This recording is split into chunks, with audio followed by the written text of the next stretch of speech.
This is RTV6 News at 11, working for you. I think it's great. I'm not too surprised because I know Channel 6 gets results. And but real pleased with it. Who wouldn't be? I thought she was. The lights are back on again in an East Side neighborhood after a viewer reached out to RTV6 for help. Thank you for joining us tonight. I'm Amanda Starantino. This is something we've heard from many of you as we lose daylight heading into the end of the year. RTV6's Cameron Riddle shows you how we got results for neighbors worried about their safety. Jerry Shepard loves his East Side neighborhood and is no stranger to walking its streets. But as the sun goes down earlier, the street in front of his house gets darker a bit sooner. He says the broken street lights on his block are a safety problem because pedestrians are already forced to walk into the street due to a sidewalk in need of serious repairs. He says his numerous calls to IPL have still left him in the dark. Since the street light went out in March because they were doing construction, we knew it was going to be out. But then when the construction ended in July, we thought that the street lights would come back on and gave him some time. And then the end of August, it's getting dark, school starting, kids are walking back and forth, and we're not seeing any results. On Shepard's behalf, RTV6 contacted IPL around 9:30 Friday morning, asking what could be done to fix those lights. A spokesperson responded saying they would look into the issue. Shepard says the response from IPL was swift as a contractor for IPL arrived within hours. I reached out to Channel 6 because I was exhausted. No one else seemed to be able to help. And I watch your program all the time, and I see you're able to solve similar problems and even greater problems. I thought this should be nothing for them. And take a look. As you see here tonight, the lights are now on just hours after RTV6 reached out to IPL. And as you see, crews are working, putting the finishing touches on what has been a months-long concern for area residents who got help after calling RTV6. In Indianapolis, I'm Cameron Riddle, working for you, RTV6. A partially collapsed building in Wayne County is so dangerous part of a street has been shut down for more than 100 days, and frustrated residents reach out to RTV6 for help figuring out when the rest of the building will finally be torn down. The collapse happened on July 12th at the corner of Cumberland and Davis Streets in Dublin. The town tells us the structure was Dublin's first building dating back to the 1800s. Now you can see it's a crumbling mess, and people who live and work in Dublin say it's a dangerous eyesore. A business owner told us customers always ask about the building. The first thing they say to me is, what is the matter with that building? How long has it been? It's an eyesore. It's a detriment to the community. And it's a health hazard, a safety hazard. Dublin's building commissioner says the debris was tested and it does not contain dangerous asbestos or lead. But since it isn't structurally safe, the town gave the owner until August 25th to tear it down. He asked for a 2-week extension, but still nothing changed. Now the town has taken over and a Newcastle company is expected to begin demolition next week.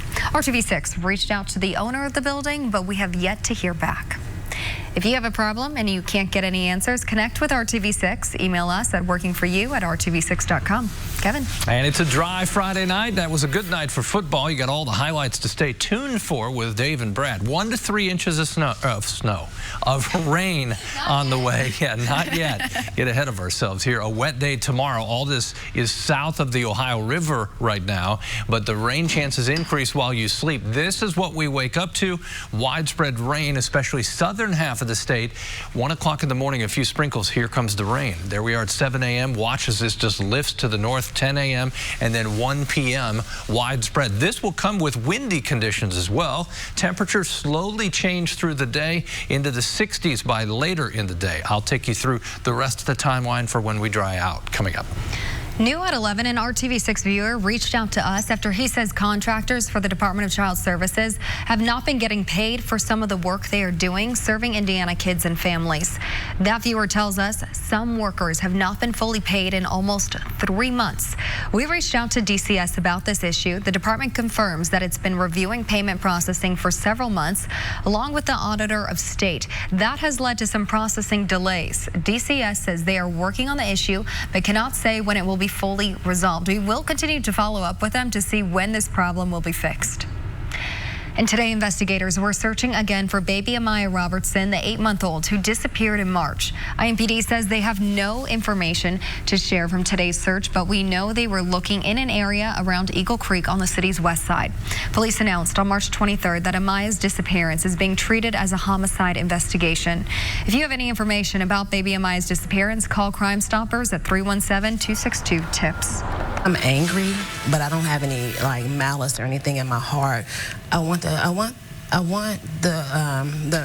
murders and stuff to just stop, because it's not gonna bring my son back.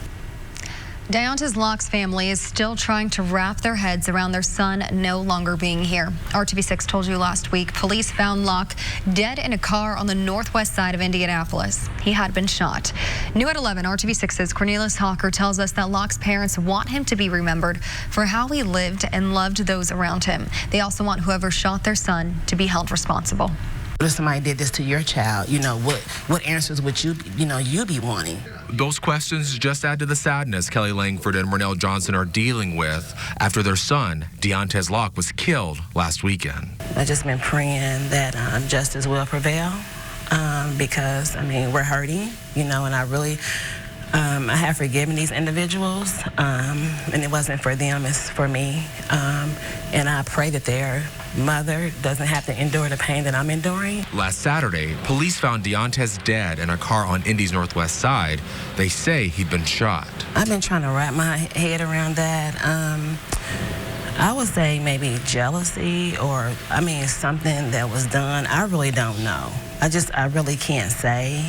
So I just been kind of stepping back, letting the detectives, do their job. As police continue working on this case, they hope someone comes forward with information on who killed Deontae. His mom and dad are remembering the good things about their son. He was fun. He was really fun. He was loving. He loved to hang out. He worked. He was a new father. His son is going to be 5 months the end of this month. A big part of me is gone. Me and my son's together every day. From the time he's been here up until the time he left. Deontae's father, hoping to stop another young black man from becoming a gun violence statistic, shares this message. To all the young black men out there, put the guns down. It's just not worth it. I hope no parent has to ever endure the pain that we're going through right now. Working for you in Indianapolis, Cornelius Hawker, RTV6. And Locke's family, along with detectives, want anyone with information on this murder to call Crime Stoppers.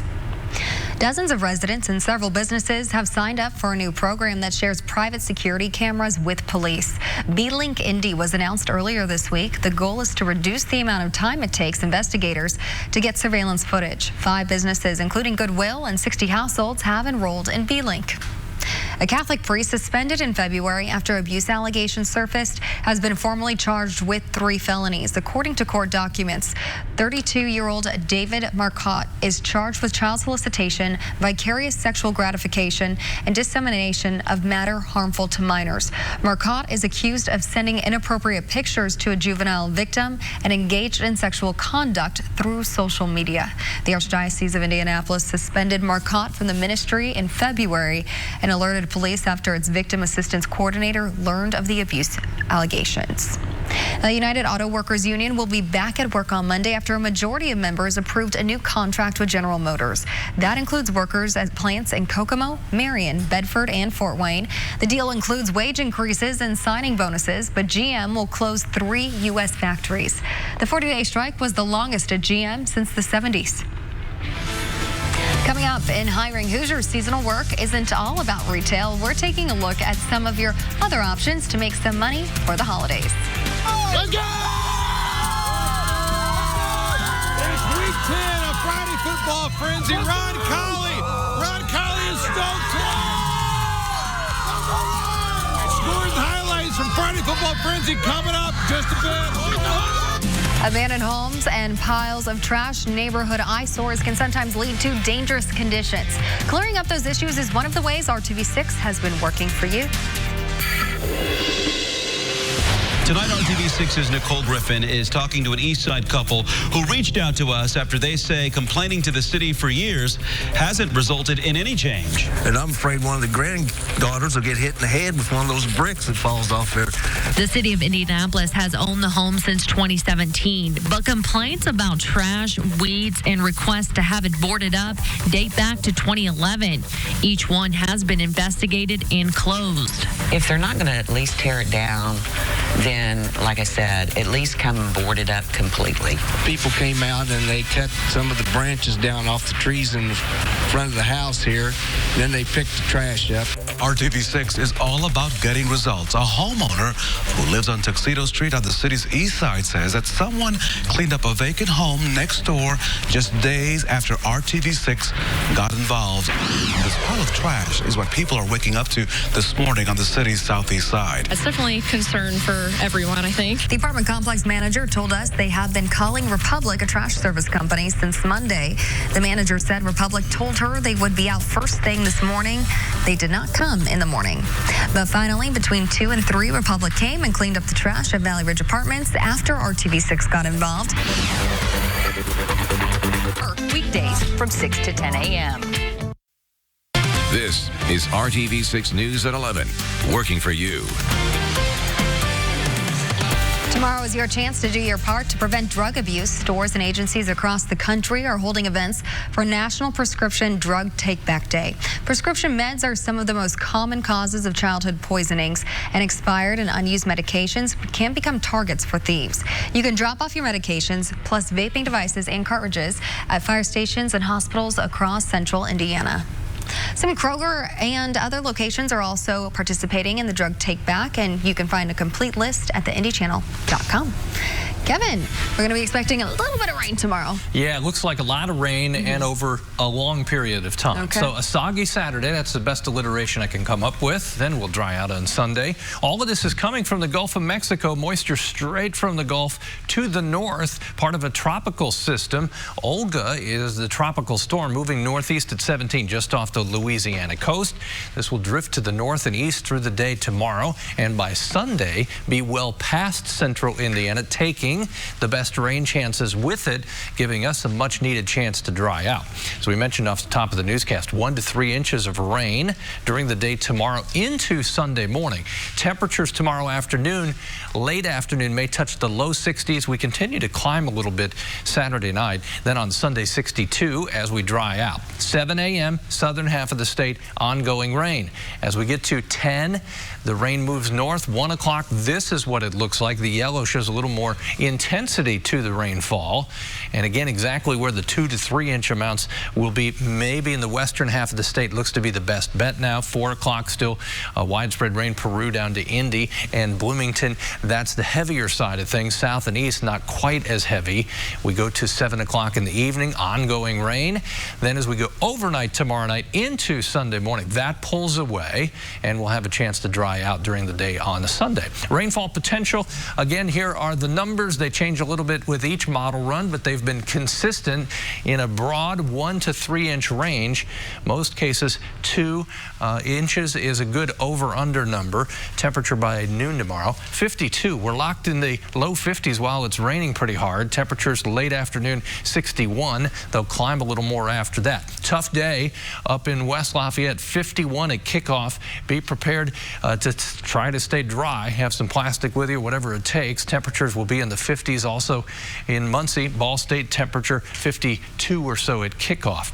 The wind increases tomorrow evening and tomorrow night, may gust to 40 miles per hour, and that keeps temperatures into the low to mid 60s through about midnight. System pulls away on Sunday. Off to the east it goes. We dry out. Maybe a little sunshine late in the day. Temperatures will be cooler next week, cool enough that as we get to Halloween, can't rule out a little rain and snow shower activity as temperatures fall into the 30s for overnight lows. Only recover to 48 on Halloween, and Friday, chilly, 28 in the morning, 48 in the afternoon. Stay dry tomorrow. Eek, you're going to need that umbrella, rain boots, all of it. Take it out. You're going to need it. Dave, you're up. From RTV6, this is Friday Football Frenzy. Let's start with the defending 2A state champs Western Boone, getting off to a fast start against Southmont. Second play of the night for the Stars. Spencer Wright finds Connor Hull for the touchdown. But that's the start of a big night for Webo. Next possession, watch Caleb Iron gets loose here on the run. Counted up, it's 48 yards for the score. Stars moving on with the dub, 35-7, improved to 9-1. Tell you who they play next here in a bit. Good evening. Welcome to Friday Football Frenzy, and welcome to the postseason. Sectional play now underway. Not quite, though, for 6A. They'll get their shot next week, but some really good matchups just the same, beginning in 3A as well. Sectional 28. Top-ranked Chittard on the road at 6th-ranked Brebeuf. Chittard in white first quarter. Kyle Cheek with his amazing pass to Andrew Sowinski. 8-yard score, 7-0 Chittard. Second quarter, you saw the pass. How about a run? How about the give to Dalen Taylor? Taylor into the pile, somehow breaks a tackle. 15-yard score, so make it 14-0 Chittard. How about one more? Cheek on the pump fake, back into the end zone here. Watch him a little hitch and go. Another one for Sowinski. Chittard wins 49-7. Trojans improved to 9-1. They get Northmont next Friday. Another one from Class 3A. Addicts making the drive over to Beech Grove. Addicts in white down 7-0, but that changed quickly. A little tuck and go here for Chris Patterson. Takes a pop at the 1. Still, though, tied at 7 after the TD. Second quarter. This is on 3rd and 10. Patterson finds Devon Love, and watch Love here weave in and out of traffic. This takes a while, but trust me, worth the wait for Addicts. It's a 68-yard touchdown. Addicts up 14-7. Look at the sidelines. They are pumped. BG lost her quarterback to injury last week. Braden Keene picked off here by Adrian Smith. That's a pick 6. Addicts wins their first sectional game in school history in football. 35-28 the final. Tell you who they play in a bit. Mentioned the 6A had the week off. Almost all of 5A too. We thought, what an opportunity for Dave's home video. Oh, you can kind of see it in their eyes. Decatur Central ready for this rematch to kick things off here in 5A. Most of the 5A schools are off, but not these guys. In fact, they've got a rematch with Plainfield. They beat the Quakers back in week 6. Can they do it yet again and perhaps make it all the way back to Lucas Oil Stadium? This is the 5A finalists from a year ago. A big start for Plainfield in white. Ball down at the 3. Direct snap to Ricky Alsum, but the ball here, watch, is stripped by Kenny Tracy. And there goes Kenny Tracy. Brad Brown just featured him last night in our Sports Extra Spotlight. Tracy goes 98 yards on the return, so what could have been a tied game at 7 turned into a 14-0 lead for DC, and that opened the floodgate. Tracy bumps into the offensive lineman. The O-line was huge tonight. Tracy goes 37 yards for the TD. He had 16 carries for 121 yards, 269 total yards tonight, and 4 TDs. Decatur Central advances 49-13. They get Terre Haute North next Friday.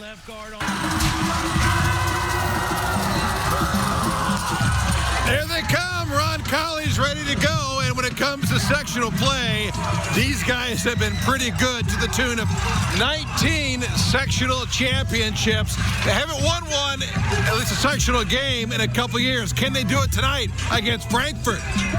On the Ron Colley Grill, you can't beat the prices. $2.50 for a hot dog, $4.50 for their famous cheeseburgers, and they were going quick. Only a couple left. Tough start for Frankfort. The hot dog. Opening kickoff. Christian Matthias with the return. Michael Gallagher strips it. Ball recovered by Daniel O'Connor.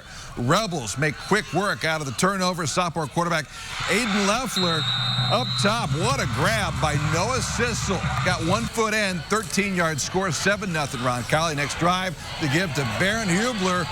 Gets some great blocks and a couple of nice cuts. 16-yard score. Rebels roll 42-0. They're now 5-5, and they get Addicts next Friday. To 1A, what a matchup in Hamilton County. Sheridan's won 19 sectional championships. Lutheran is the top-ranked team in that class. Brad Brown was there.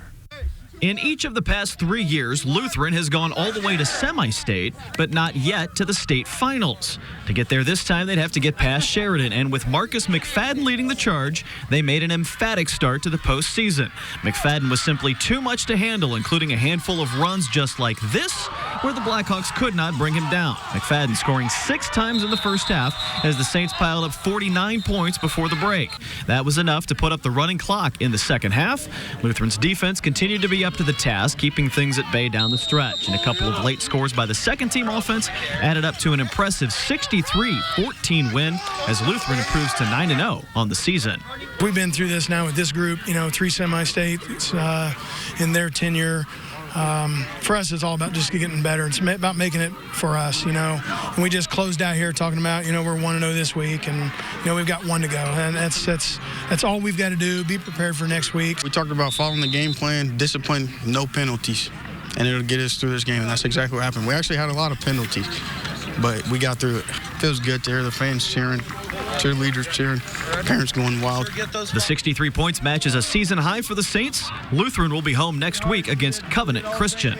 Brad Brown, Friday Football Frenzy. Parents going wild. That's great. Get back to 2A. Sectional 37, North Putt hosting Speedway. Speedway in white. And on the move, the draw here to DJ McPherson. Gets a nice block. He's gone untouched, really. 34-yard touchdown. Game tied at 7. North Putt comes back. Watch Maverick Summers, little pump fake, and a better toss here to Lucius Alexander. The senior, all hands on the catch, 12-yard score. Cougars up 14-7 at the break. Third quarter, low RPO. Summers over the middle to Caleb Lawrence. Nice cut, 41-yard score. North Putt advances, 31-14. They're now 8-2. They get Webo in the sectional semis next week. Finish up number 1 against number 3 in 2A. Lewis Cass hosting Pioneer, who won the 1A state title a year ago. And how about this start? Isaac Chambers, little flip to Gabe Urett, goes deep to Easton Good. 39-yard score, 6-0 Cass. Still in the first. The give here to Caden Zeck. And look at the speed on Zeck. 34-yard touchdown. Cass is rolling again. 43-8 is the final as they improve to 9-1. They get Rochester next week in the sectional semis. In case you missed it in the middle of all that, congratulations to Chris Addicts. First ever win in football in the sectionals. Hope for many more for that. Parents going wild. Parents going wild. You got to love it. All right. Thank you, Dave. And we'll be right back with Hiring Hoosiers.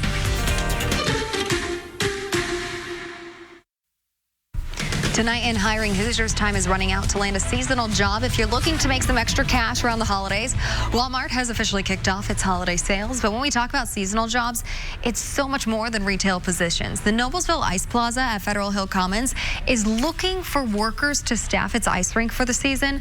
They are looking for a site coordinator and several rink monitors. The Ice Plaza is open from November 11th through January 10th. And from shipping to plowing snow to mall Santas, Hiring Hoosiers is covering a range of seasonal hiring opportunities. You can see all those stories beginning next week here on the news at 11 and at hiringhoosiers.com. We'll be right back.